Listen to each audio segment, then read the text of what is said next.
Mayroong 12 zodiac signs ayon sa Western astrology, at bawat isa sa atin ay mayroong naka-assign na zodiac base sa taon ng ating kapanganakan.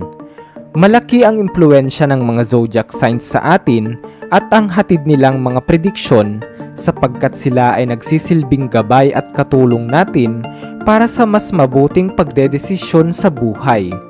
Kung hindi ka man swinerte sa taong 2022, ay marahil sa taong 2023 ay maging mas mabuti na ang takbo ng iyong kapalaran.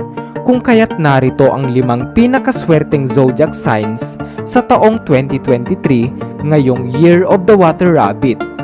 At ang tanong, isa ka ba sa mga maswerteng zodiac signs na ito?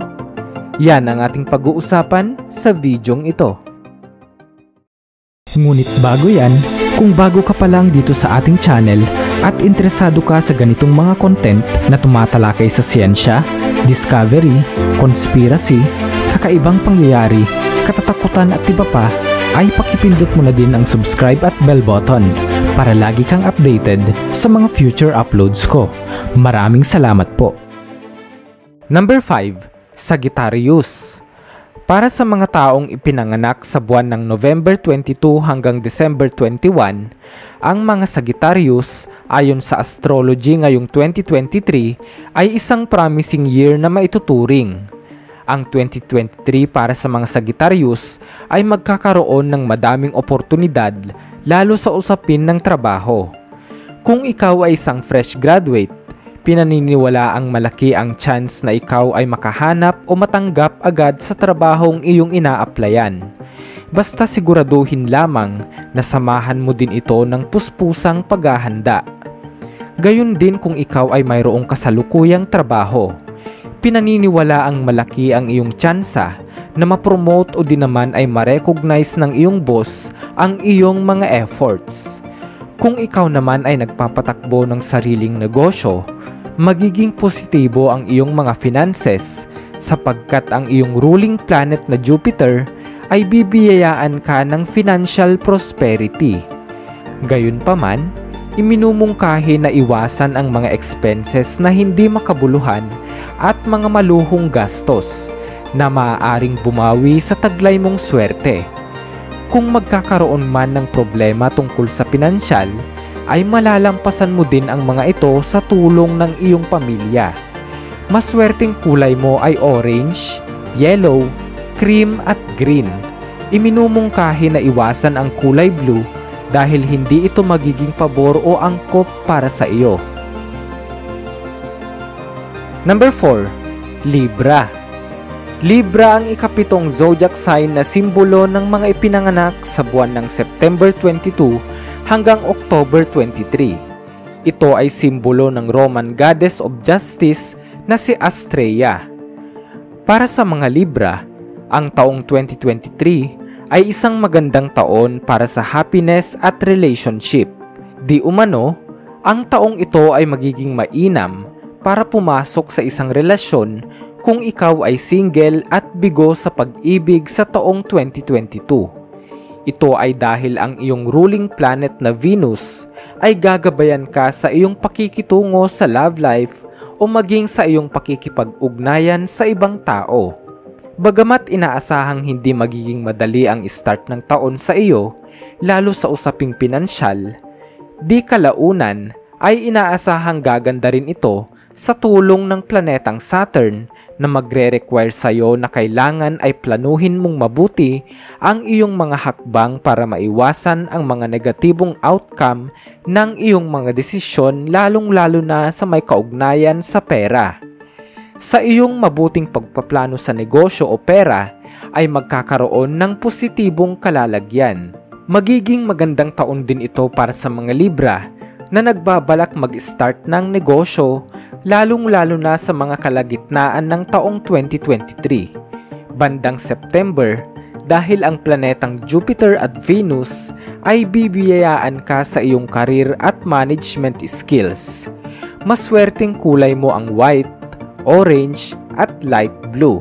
Samantalang ang kulay pula ay hindi angkop at hindi magiging pabor naman sa'yo. Number 3. Leo. Bilang isa sa characteristics ng leon na isang palaban na hayop, ang mga Leo na pinanganak sa buwan ng July 22 hanggang August 23 ay magtatamasa rin ng inaasam na swerte sa taong 2023. Ang mga pagsubok na darating sa 2023 para sa mga Leo ay lakas loob nilang mapagtatagumpayan at bilang kapalit nito ay mae-enjoy nila ang peace and harmony sa pamilya at mga kaibigan. Para sa mga may asawang Leo na nag-aantay na magkaroon ng anak, ay maaaring maging positibo ang taong 2023 at magbunga na ang kanilang pagmamahalan. Kung ikaw ay mayroong negosyo, magiging positibo rin ang taong 2023 para sa iyo. Sa tulong ng Saturn ay mananatiling malakas ang iyong negosyo at mas lalamang ka pa sa iyong mga kakompetensya. Bagamat natural sa mga Leo ang pagiging agresibo at maiksing pasensya, huwag itong hahayaang makasira sa iyong mga gagawing desisyon sa buhay sapagkat magdudulot lamang ito ng negatibong epekto. Ang mga kulay na may kaugnayan sa liwanag tulad ng apoy at araw, gaya ng yellow, orange at red ay magiging maswerteng kulay para sa iyo. Iwasan naman ang mga kulay na maitim gaya ng black at brown. Number 2. Gemini. Ang taong 2023 ay isang taon ng tagumpay para sa mga pinanganak sa buwan ng May 21 hanggang June 21 o ang mga Gemini. Bilang isang dualistic o representasyon ng kambal, kilala sila bilang adaptive at versatile o sa madaling salita ay madaling nakaka-adjust sa mga sitwasyon at sa mga pagsubok sa buhay. Ayon sa astrology, ay aasahan mong magkakaroon ka ng mga positive vibrations na may malaking kaugnayan sa iyong profesional at personal na buhay. Para sa iyong profesional na katayuan, inaasahang malaki ang iyong swerte sa trabaho. Para sa mga naghahanap, ay malaki ang inyong tsansa na matanggap ka sa iyong ina-applyang trabaho. Samantalang kung ikaw ay mayroong trabaho na, ay malaki naman ang tsansa na ikaw ay mapromote o swertihin sa iyong karir sapagkat ito ay dahil sa iyong likas na katalinuhan at malawak na pag-iisip dulot ng iyong ruling planet na Mercury.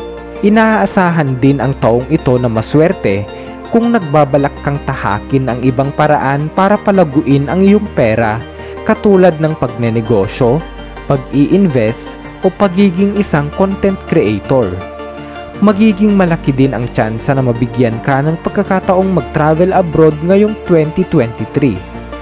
Ang iyong mga maswerteng kulay ay yellow, green at pink. Subalit hindi magiging maganda ang dulot sa iyo ng kulay red at blue. Number 1. Taurus.